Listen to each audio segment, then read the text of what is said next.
ሕይወቴን ለአገሬ ትቼ ወጣው፣ ሰላምን ፍለጋ ሄዱ። አሁን ደግሞ ከዚህም ሀገር ሽሽ ተባልኩ። ይህ የአንድ ስደተኛ ታሪክ ብቻ አይደለም። ይህ አሁን በደቡብ አፍሪካ ውስጥ ያሉ ሺዎች የኢትዮጵያን ታሪክ ነው። አንድ ሰው ነበር፣ ዕድሜው 40 ዓመት፣ ስሙ ቮዚኛ። ያ ሰው ሰኞ ዕለት ዓለምን አስደነቀ። ስፔን ምንም ጎል አላስቆጠረችም። ዜናው ሲሰማ ናይሮቢ ተደሰተ፣ አዲስ አበባ ተደሰተች፣ ሁሉም አፍሪካ ተደሰተ። ምክንያቱም ኬፕ ቨርዴ የአፍሪካ ናት። ይህ በደቡብ አፍሪካ የሚኖሩ የአፍሪካውያን ድምፅ ማርች የሚባል የደቡብ አፍሪካ ጸረ ስደተኛ ቡድን። ይህ ቡድን ቀን ቆርጧል። ሰኔ 22 ቀን 2018 ዓ.ም። ያ ቀን ምን ይፈጸማል? ቁጥራቸው ከ3 ሚሊዮን የሚበልጡ ስደተኞች ሀገራችንን ልቀቁ የሚል ማስጠንቀቂያ ደርሷቸዋል። ከነዚህ መካከል ኢትዮጵያውያን አሉ፣ ሌሎች አፍሪካውያንም አሉ። ሁሉም ፍርሃት ውስጥ ናቸው።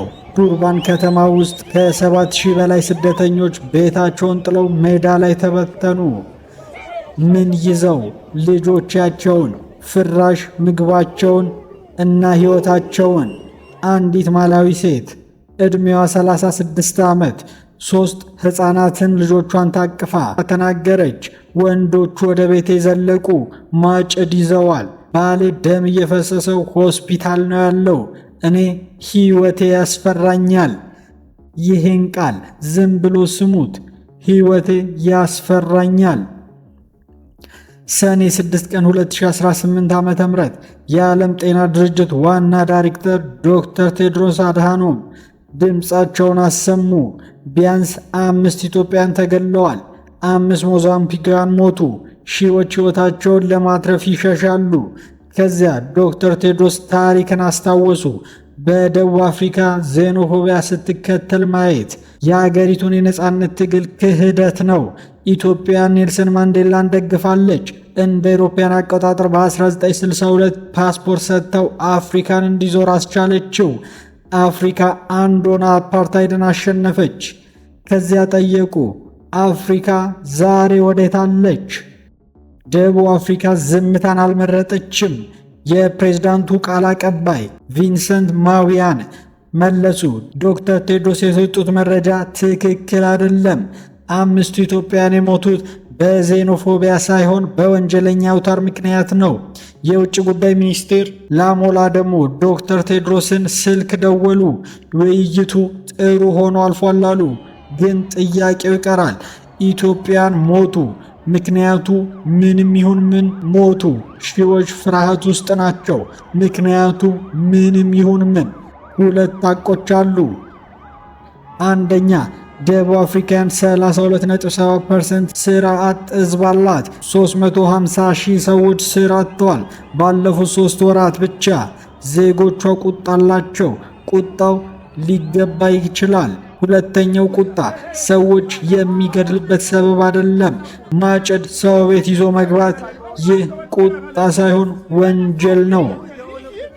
ሰኔ 22 ቀን 2018 ዓ.ም 2 ሳምንት ብቻ ቀረው። ዶክተር ቴድሮስ ዓለምን ቀሰቀሱ።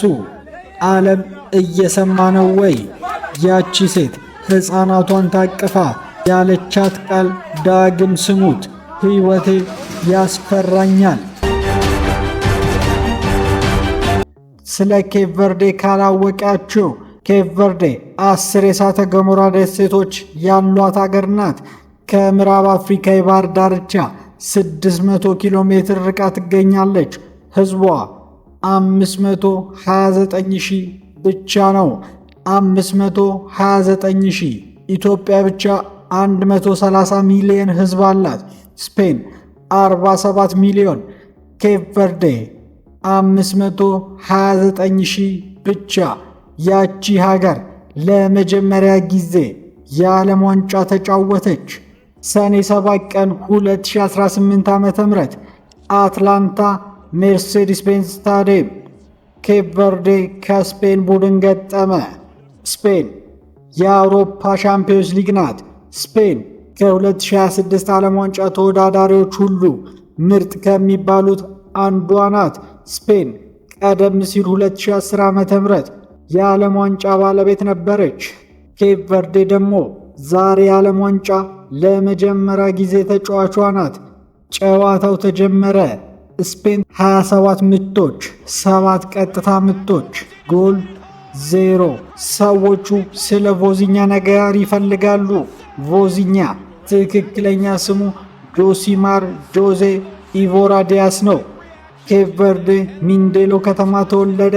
ሕዝቧ 70,000 ብቻ ነው። ልጅ ሳለ ቁመቱ ትንሽ ስለነበረ ለቡድኑ አልተቀበሉትም። ዕድሜው 25 ሲሆን ለመጀመሪያ ጊዜ ሙያዊ እግር ኳስ ተጫወተ። የዓመት 2012 ዓ.ም ነበር። የዓመት ላሚን ያማል ተወለደ። ቮዚኛ ሙያ ሲጀምር ዛሬ ስፔን ቡድን ላይ ያለ ያማል ልጅ ነበር። ያ ቮዚኛ ሰኞ ዕለት ያማልን ጨምሮ የስፔንን ሙሉ ቡድን አቆመ። የጨዋታው ምርጥ ተጫዋች ሆነ። የጨዋታው መጨረሻ ፊሽካ ሲነፋ ቮዚኛ ጎሉ ፊት ቆመ። በፊቱ ተደፋ፣ አለቀሰ። የአምባ የ19 ዓመታት ትግል ያዘለ እንባ ነበር። ጨዋታው ሲጠናቀቅ ኬፕ ቨርዴ ደሴቶች ላይ ህዝቡ ጎዳና ወጣ። ናይሮቢ ዜናው ተናፈሰ። ሌሎች አፍሪካ ሀገሮች ተደሰቱ። ቮዚኛ ጨዋታ ሲያጠናቅቅ 50,000 ተከታዮች ነበሩት። 24 ሰዓት ብቻ አለፈ። 10 ሚሊዮን የኢንስታግራም ተከታዮች አፈራ። ቮዚኛ ቁጥሩ ሲነገረው ሳቀ፣ ተደነቀ። እብደት ነው፣ ይህ እብደት ነው አለ።